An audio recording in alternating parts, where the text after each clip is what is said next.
Welcome to Creating America, the documents and speeches that shaped the United States. I'm Will Saris. I'm an actor and media professional, and I've always loved the study of history. I was thinking recently about the 250th anniversary of the Declaration of Independence and the founding of the United States, and I realized that often I know about various speeches and documents that shaped the history of the U.S., but I've never actually read them. And I thought that likely many of you were in the same place. In addition, many of these texts were meant to be heard more than read, especially in the case of speeches, since many of the people were illiterate. And I'm a voice actor, so I hope I can not only bring you the text of the document or speech, but make it come alive. So what I want to do is simply read to you these speeches and documents. Many of them are well known, others are only known by name, and others are almost entirely forgotten in the public consciousness. Some are inspirational, others will probably shock you. A few quick things before we get going. I'm interested in and have studied history over my lifetime, but I'm not a historian. So while I will provide some context for each speech or document, I will offer little commentary other than to point you to respected historians who can give you some insight every once in a while. Many of the most famous documents and speeches were written by white men, but I want to try to bring in other diverse voices as we go. The country has always benefited from a diversity of opinions, and that should be reflected here. So I've tried to organize this somewhat chronologically. However, I'm sure I'll miss things that many of you think are relevant or that I simply don't know exist. And that's okay. Contact me, and I'll try to bring in those texts as well as we go. The email address is creatingamericapod@gmail.com. It is my hope that as you listen to these documents and speeches, you will gain an appreciation of what our country was, why it is the way it is, and what it hopes to be. One of the most well-known phrases to come from the pre-Revolutionary War period of American history is, "Give me liberty," or "Give me death," and I bet most of you know that it was uttered by Patrick Henry. What you may not know is exactly who Patrick Henry was and why he said that phrase, or indeed what the context was in which he said it. Patrick Henry was an American politician, planter, and orator from Virginia. He is considered a founding father, and he served as the governor of Virginia during the Revolution and a little bit after. He was a lawyer and was eventually elected to the House of Burgesses in Virginia. The House of Burgesses was the lower house of the Virginia Assembly, and while it was responsible for helping to manage the colony, its actions could be overruled by the colony's governor. It was officially dissolved in 1774 by the royal governor, but the Burgesses reassembled as the Virginia Conventions, and it was this body that would send delegates to the Continental Congress and vote to aid in the aims of the colonies. This is when and where Patrick Henry gave his speech. On March 20th, 1775, the delegates to the Virginia Convention, including Patrick Henry, had elected delegates to the Continental Congress, and Henry offered amendments to raise a militia independent of royal authority. This would, as all the delegates knew, signal to Britain that the colony was willing and ready to go to war, and these amendments had sparked the opposition of moderates in the convention. Patrick Henry got up to defend his amendments. No man thinks more highly than I do of the patriotism as well as abilities of the very worthy gentlemen who have just addressed the House. But different men often see the same subject in different lights, and therefore I hope it will not be thought disrespectful to those gentlemen if, entertaining as I do opinions of a character very opposite to theirs, I shall speak forth my sentiments freely and without reserve. This is no time for ceremony. The question before the House is one of awful moment to this country.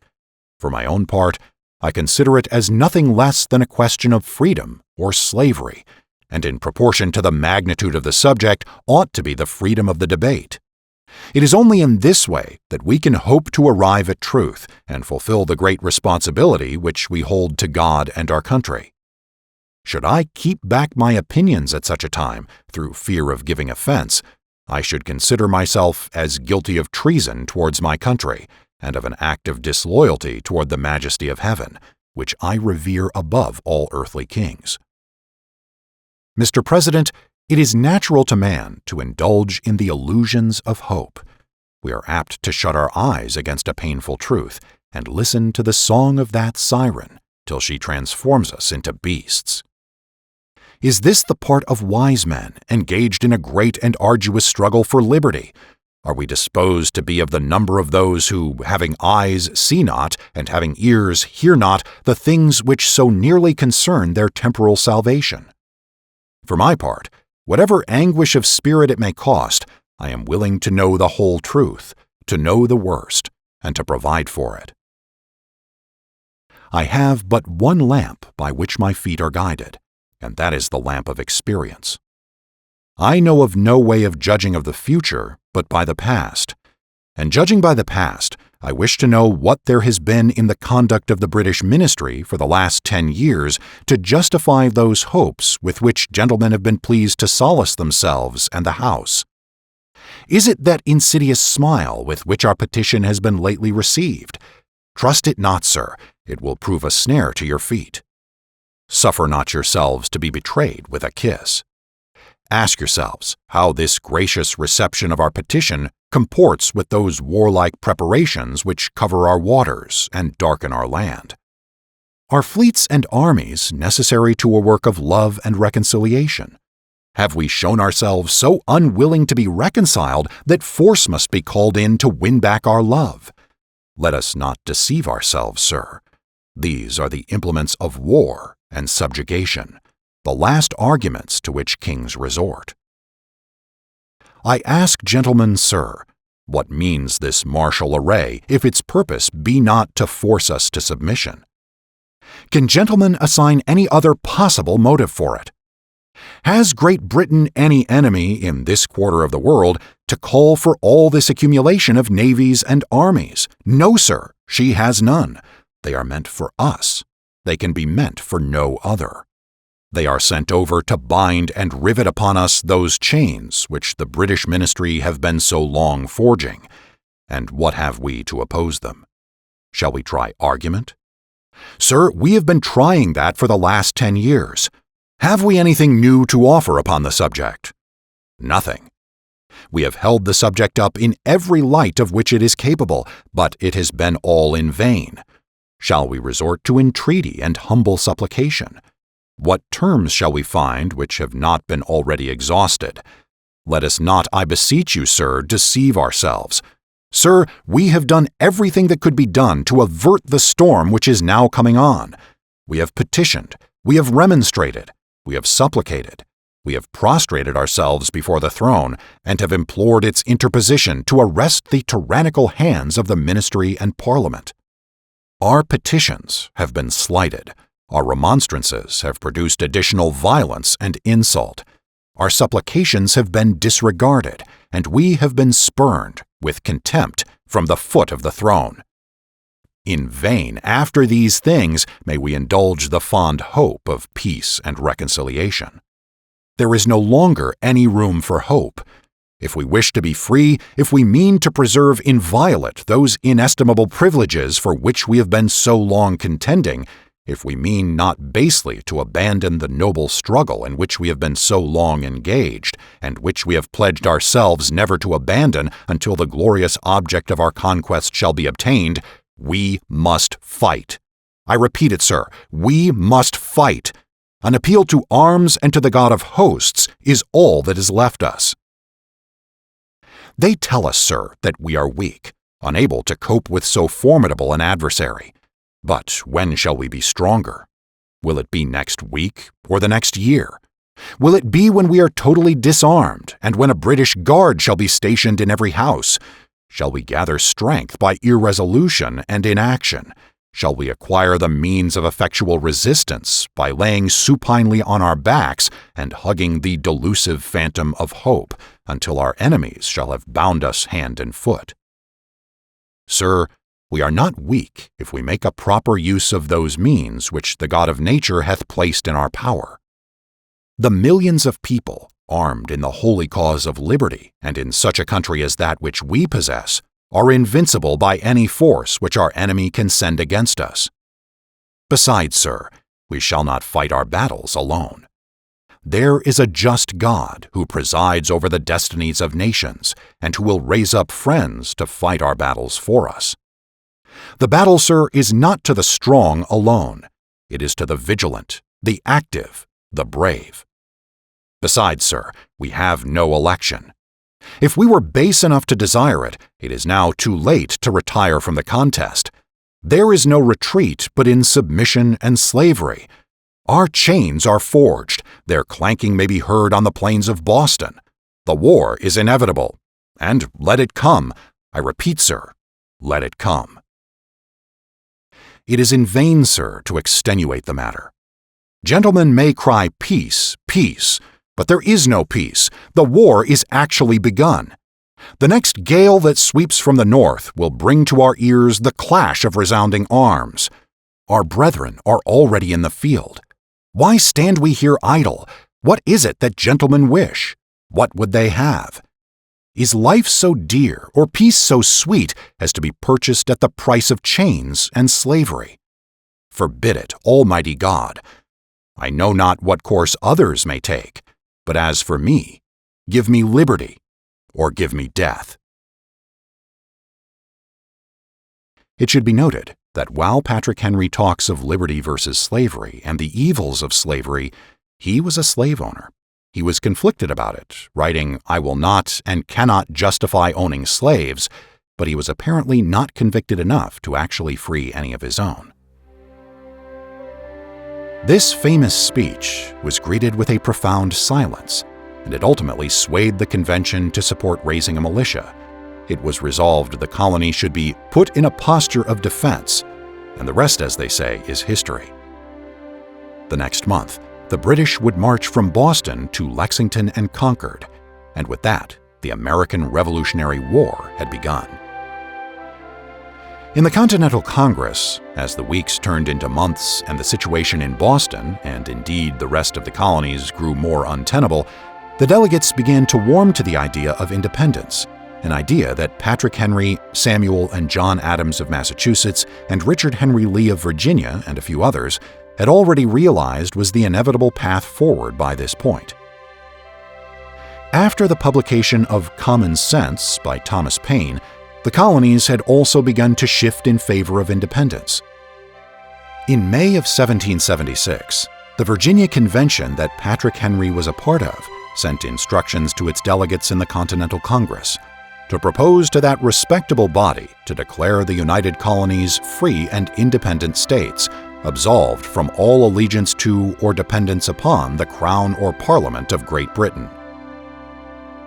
With that, Richard Henry Lee put forward the following resolutions to the Continental Congress, often called the Lee Resolution, on June 7, 1776. Resolved, that these united colonies are, and of right ought to be, free and independent states, that they are absolved from all allegiance to the British Crown, and that all political connection between them and the state of Great Britain is, and ought to be, totally dissolved. That it is expedient forthwith to take the most effectual measures for forming foreign alliances, that a plan of confederation be prepared and transmitted to the respective colonies for their consideration and approbation. Congress wasn't quite ready to vote for independence at that moment. However, they formed a committee to draft a Declaration of Independence. On that committee were Benjamin Franklin of Pennsylvania, John Adams of Massachusetts, Roger Sherman of Connecticut, Robert Livingston of New York, and Thomas Jefferson of Virginia. The committee drafted a declaration, mostly written by Jefferson, and that declaration was then discussed, amended, and ultimately put forward for vote by the delegates.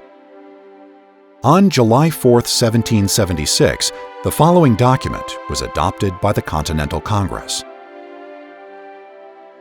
In Congress, July 4, 1776.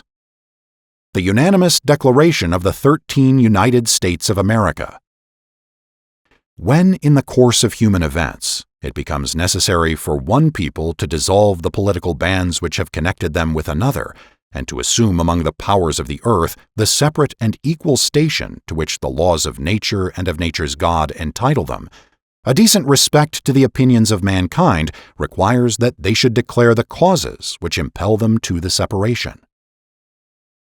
We hold these truths to be self-evident, that all men are created equal, that they are endowed by their Creator with certain unalienable rights, that among these are life, liberty, and the pursuit of happiness, that to secure these rights, governments are instituted among men, deriving their just powers from the consent of the governed, that whenever any form of government becomes destructive of these ends, it is the right of the people to alter or to abolish it, and to institute new government, laying its foundation on such principles and organizing its powers in such form as to them shall seem most likely to affect their safety and happiness.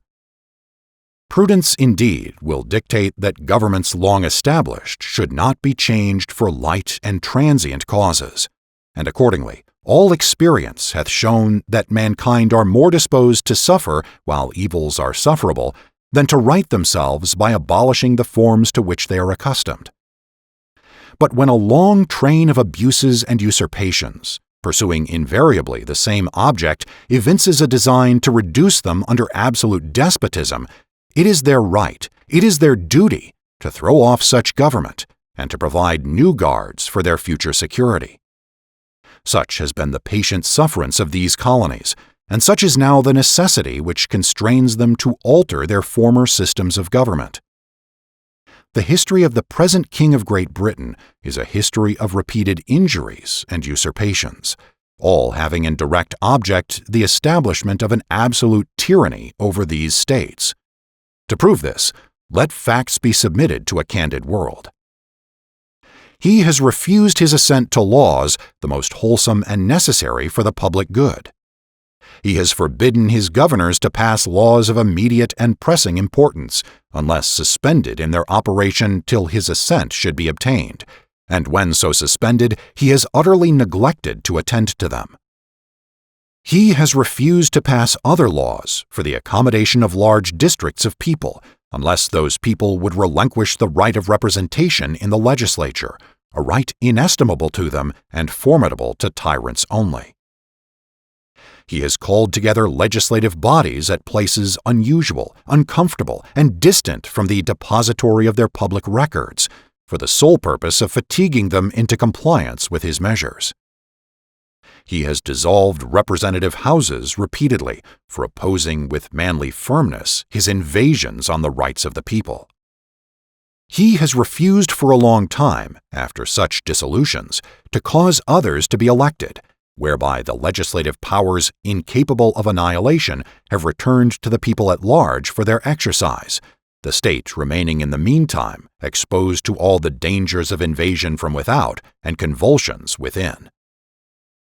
He has endeavored to prevent the population of these states, for that purpose obstructing the laws for naturalization of foreigners, refusing to pass others to encourage their migrations hither, and raising the conditions of new appropriations of lands. He has obstructed the administration of justice by refusing his assent to laws for establishing judiciary powers. He has made judges dependent on his will alone for the tenure of their offices and the amount and payment of their salaries. He has erected a multitude of new offices, and sent hither swarms of officers to harass our people and eat out their substance. He has kept among us, in times of peace, standing armies, without the consent of our legislatures. He has affected to render the military independent of and superior to the civil power. He has combined with others to subject us to a jurisdiction foreign to our Constitution and unacknowledged by our laws, giving his assent to their acts of pretended legislation.